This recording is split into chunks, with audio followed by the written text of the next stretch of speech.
Ticket ಕೊಡಲಿಲ್ಲ. ನಿಮಗಿನ್ನು ವಯಸ್ಸಿದೆ, ಮುಂದೆ ಅವಕಾಶಗಳು ಭಾಳ ಸಿಗ್ತವೆ, ಸದ್ಯಕ್ಕೆ ಹಿಂದೆ ಸರಿ ಅಂದರು. ನಾನು ಹಿಂದೆ ಸರಿಲಿಲ್ಲ. ಪಕ್ಷೇತರ ಅಭ್ಯರ್ಥಿಯಾಗಿ ನಿಂತ್ಕೊಂಡು ಕರ್ನಾಟಕದಲ್ಲಿ ಅತ್ಯಂತ ಹೆಚ್ಚು ಮತಗಳನ್ನು ಪಡೆದ ಪಕ್ಷೇತರ ಅಭ್ಯರ್ಥಿ ನಾನು. ಅದೇ ದಾವಣಗೆರೆಯಲ್ಲಿ 43,000 ಓಟ್ಗಳು. ಬರೀ 8 ತಿಂಗಳು ಕೆಲಸ ಮಾಡಿದ್ದು. ಮೊನ್ನೆ ಶಾಮನೂರು ಶಿವಶಂಕರಪ್ಪ ನಿಧನರಾದ ಮೇಲೆ ದಾವಣಗೆರೆ ಬೈ ಎಲೆಕ್ಷನ್ ಬಂತು. ನಾನು MP ಎಲೆಕ್ಷನ್ ನಿಂತಿದ್ದೆ ಅಂತಂದು ಕಾಂಗ್ರೆಸ್ ಪಕ್ಷ ಉಚ್ಚಾಟನೆ ಮಾಡಿದರು. ಶಾಮನೂರು ಮನೆಯಲ್ಲಿ ಆಲ್ರೆಡಿ MP ಇದ್ದಾರೆ, ಮಿನಿಸ್ಟ್ರ್ ಇದ್ದಾರೆ. ಬರೀ 27 ವರ್ಷದ ಹುಡುಗನಿಗೆ ಯಾಕೆ MLA ಮಾಡ್ತೀರಿ, ನನಗೆ ಟಿಕೆಟ್ ಕೊಟ್ಟರೆ ನಾನು ಕಂಟೆಸ್ಟ್ ಮಾಡ್ತೀನಿ ಅಂತಂದು ಪತ್ರ ಗೋಷ್ಠಿ ಮಾಡಿದೆ. BJP ಅವರು GB ವಿನಯ್ ಕುಮಾರ್ ಅಭ್ಯರ್ಥಿಯನ್ನು ಇನ್ನೇನು ಘೋಷಣೆ ಮಾಡಬೇಕಿತ್ತು. ದಾವಣಗೆರೆಯಲ್ಲಿರುವ ಪ್ರತಿಯೊಬ್ಬ ಬಲಾಢ್ಯರು ಒಂದಾದರು. ಎಲ್ಲ ಒಂದಾಗಿ ಆ GB ವಿನಯ್ ಕುಮಾರ್ಗೆ ಬಿಟ್ಟು ನಮ್ಗೆ ಯಾರಾದರೂ ಟಿಕೆಟ್ ಕೊಡ್ರಿ, ನಾವು ನಿಲ್ತೀವಿ ಅಂತ ಹೇಳಿದರು. ಇವತ್ತು ಶಾಮನೂರು ಕುಟುಂಬದಂಥವರು ಪಕ್ಷಗಳನ್ನು ಕಪಿಮುಷ್ಟಿನಲ್ಲಿ ಹಿಡ್ಕೊಂಡಿದ್ದಾರೆ. ಮೊನ್ನೆ ಬ್ಲ್ಯಾಕ್ ಮೇಲ್ ಮಾಡಿ ಮಿನಿಸ್ಟರ್ ಆದರು. ಲಿಸ್ಟಲ್ಲಿ ಅವ್ರ ಹೆಸರು ಇರಲಿಲ್ಲ.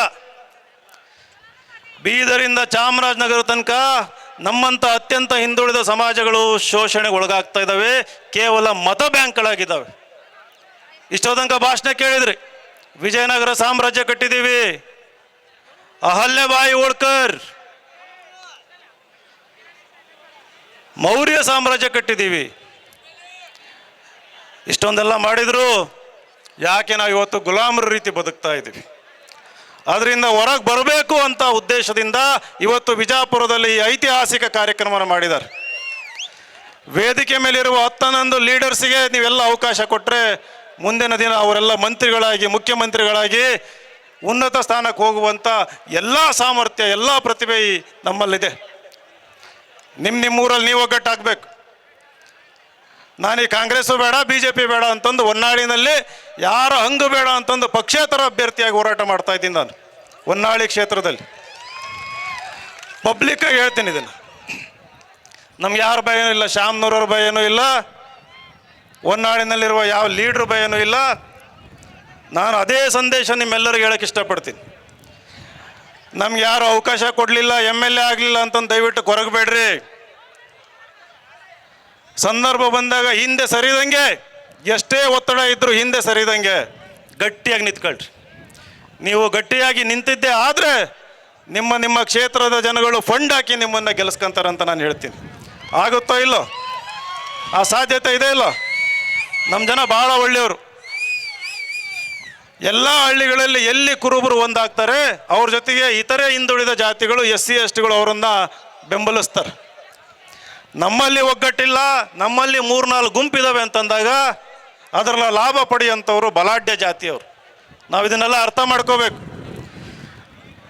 ನಾನು ಬರೀ ಕೈಯಲ್ಲಿ ಬೆಂಗಳೂರಿಗೆ ಹೋಗಿ ಇವತ್ತು ಅತ್ಯಂತ ಯಶಸ್ವಿ IAS ಕೋಚಿಂಗ್ ಸೆಂಟರ್ ಕಟ್ಟಿದ್ದೀನಿ.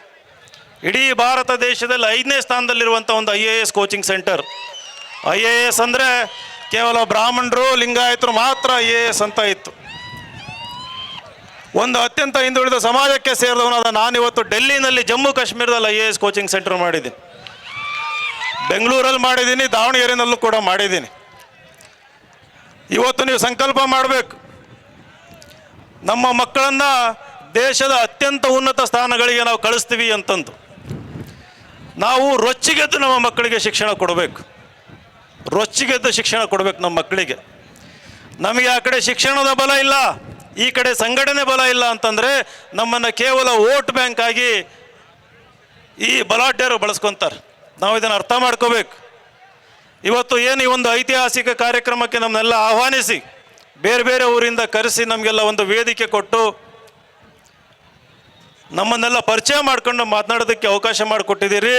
ವಿಜಯಪುರದ ನಿಮ್ಮ ಹೃದಯ ವೈಶಾಲ್ಯಕ್ಕೆ ನನ್ನ ದೊಡ್ಡದಾದ ಒಂದು ಅಭಿನಂದನೆ ಮತ್ತು ನಮಸ್ಕಾರ. ಬೆಂಗಳೂರಲ್ಲಿ ಚಂದ್ರ ಲೇಔಟಲ್ಲಿ ನಮ್ಮ ಸಂಸ್ಥೆ ಇದೆ. ಇಲ್ಲಿ ಕೂತಿರೋರು ನಿಮ್ಮೆಲ್ಲರ ಮಕ್ಕಳು ಕೂಡ ಉಚಿತವಾಗಿ IAS ಕೊಡೋ ಶಕ್ತಿ ನನಗಿದೆ. ನಿಮ್ಮ ಮನಸ್ಸಲ್ಲಿ ಬರಬೇಕದು, ನಿಮ್ಮ ಮನಸ್ಸಲ್ಲಿ ಬರಬೇಕು. ನಮ್ಮ ಮಕ್ಕಳನ್ನ IAS ಅಧಿಕಾರಿ ಮಾಡ್ತೀನಿ ಅಂತ.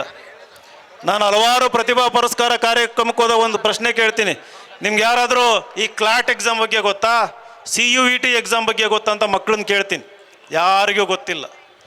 ಕಾಮನ್ ಲಾ ಅಡ್ಮಿಷನ್ ಟೆಸ್ಟ್ ಅಂತ. ಈ ವೇದಿಕೆಯಲ್ಲಿ ಯಾಕೆ ಹೇಳ್ತಿದ್ದೀನಿ ಅಂದರೆ, ಇವತ್ತು ನ್ಯಾಯಾಂಗದಲ್ಲಿ ಸುಮಾರು 36 ಜಡ್ಜ್ಗಳಿದ್ದಾರೆ. ಅದರಲ್ಲಿ 80% ಮುಂದುವರೆದ ಜಾತಿಗಳಿಗೆ ಸೇರಿದಂಥವ್ರು.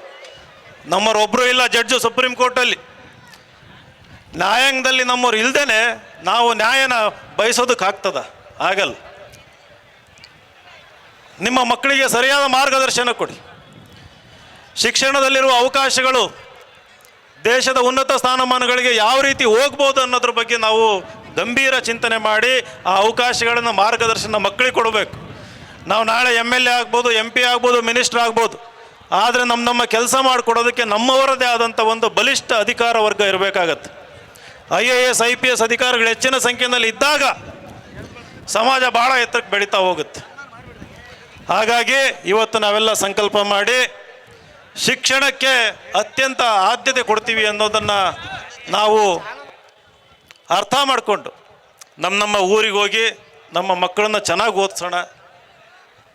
ಹಾಗೆಯೇ ನಮ್ಮ ಊರಿಗೆ ಹೋಗಿ ನಾವೆಲ್ಲರೂ ಒಗ್ಗಟ್ಟಾಗಿ ನಮ್ಮ ಸಮಾಜದವರು ಇತರೆ ಹಿಂದುಳಿದ SC ST ವರ್ಗದವ್ರನ್ನು ಕೊಂಡು ಅಣ್ಣ ತಮ್ಮಂದ್ರ ಅಂತ ಭಾವಿಸಿ ಯಾವುದೇ ಒಂದು ಭೇದ ಭಾವ ಮಾಡ್ದಂಗೆ ಅವ್ರನ್ನೂ ಜೊತೆಗೂಡಿ ಕರ್ಕೊಂಡು ನಮ್ಮದೇ ಆದ ಇನ್ನೊಂದು ಸಾಮ್ರಾಜ್ಯ ಕಟ್ಟೋಣ ಅಂತಂದು ನಾವು ಸಂಕಲ್ಪ ಮಾಡೋಣ ಅಂತ ಹೇಳ್ತಾ ನನ್ನ ಒಂದೆರಡು ಮಾತುಗಳನ್ನು ಮುಗಿಸ್ತೀನಿ. ನಮಸ್ಕಾರ. ಅದ್ಭುತವಾಗಿ ಮಾತನಾಡಿದಂಥ GP ವಿನಯ್ ಕುಮಾರ್ ಸರ್ ಅವರಿಗೆ ಧನ್ಯವಾದಗಳು.